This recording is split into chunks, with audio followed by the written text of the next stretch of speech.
There's no denying it. Gold is hot right now. Prices are soaring and experts are predicting even more to come. Bank of America is saying gold will rise to over $2,200 an ounce later this year. So gold is already a safety net for your hard-earned money, and now when everything is so uncertain, being safe really counts like never before. Noble Gold is offering a 5-ounce America the Beautiful coin for any qualified IRA or old 401k rollover. Terms apply. A solid silver U.S. Mint issued coin celebrating our national parks, free with every qualifying precious metals IRA or 401k rollover. You can't go wrong with Noble Gold Investments. 877-646-5347. NobleGoldInvestments.com. NobleGoldInvestments.com.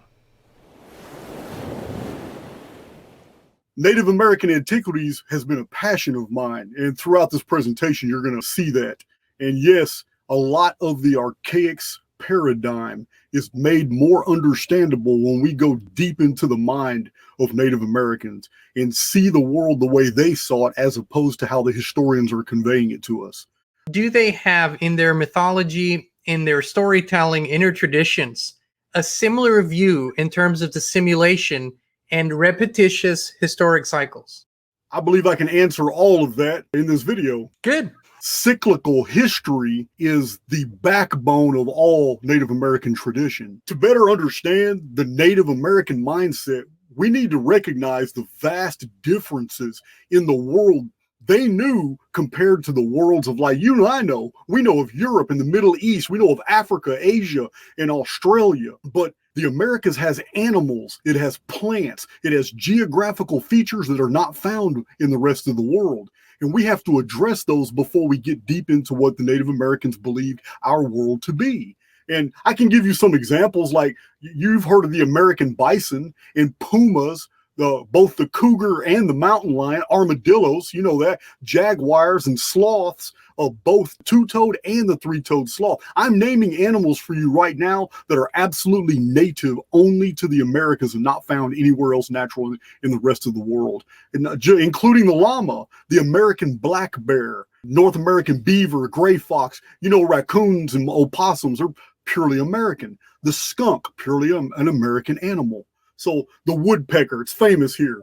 So wild turkeys and the bald eagles and the condors, both the Andean, South American, and the North American, Californian breeds of the condors, those are all purely American creatures, like the vulture, the turkey vulture, the standard black vulture, falcons, and the hummingbird.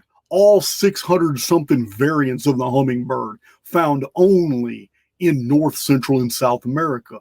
So this is why there's such a richness and diversity in Native American traditions. They're pulling from sources in the lands of their own nativity, for which the rest of the world has no experience. They don't have experiences with these animals. So this bleeds that's the fauna, but it also bleeds, Sean, into the flora as well. Native only to the American continents are avocados and blueberries and cashews, chocolate. We all like chocolate. Everybody in the world loves chocolate, but it's from America. Cranberries, gooseberries, passion fruit, pineapple, squash, pumpkin, sweet potato. Yeah, a lot of people are not cognizant of the fact of how unique North, Central, and South America is in its animals and its plants.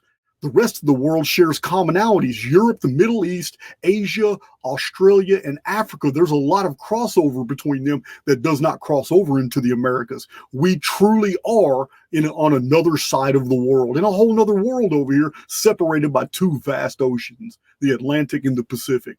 Very isolated in the Americas. So, we have the cactus. I don't know if you know this or not, but the cactus is purely an American plant. Now, there's some subspecies of very small plants that they're calling cactus. I don't know why, in Africa, but they're very far and few between, very hard to find. But none in the deserts of China, none in the deserts of Australia, no cactus in the deserts of Asia, no cactus in the deserts around the world, but in North, Central, and South America. So that too is very unique.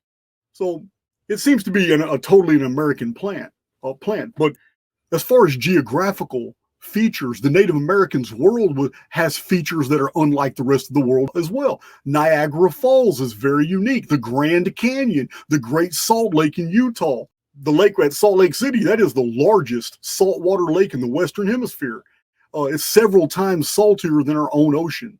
So the Amazon rainforest is unique because it's the largest rainforest in the world with the greatest diversity of animals and plants and insects. The Andes Mountains, the longest mountain range in the world, home of the Inca and the Aymara.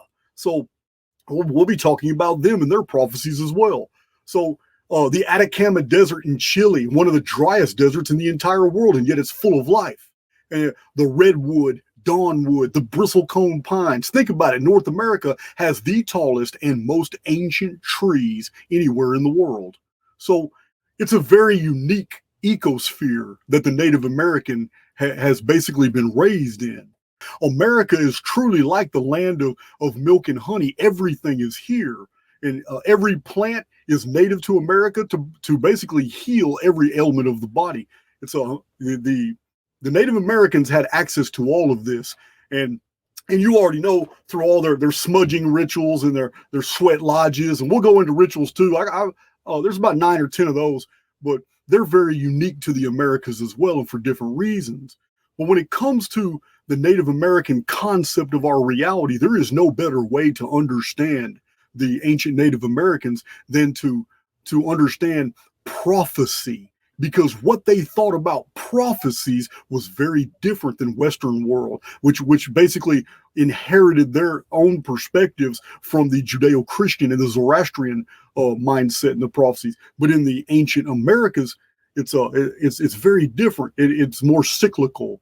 The reality that they perceived, how the past and the future, they just weren't entirely separated. Nature was an expression of spirit, and spirit was timeless. You cannot understand America today if you don't understand that it was built on the foundation of Native American tradition, the Great Law of Peace, which is so often ignored, right, in American history. Right. Oh, the founding fathers were these amazing guys that just came up with all these concepts when really, yes, they borrowed from a lot of previous civilizations, but very strongly from the Iroquois Confederacy Constitution, the Great Law of Peace, which also describes why the American way or the Constitution itself is such a distinct document compared to others in the world. Do you think we will see a reintegration, and will that eventually become the foundation, or will there be something even better than that?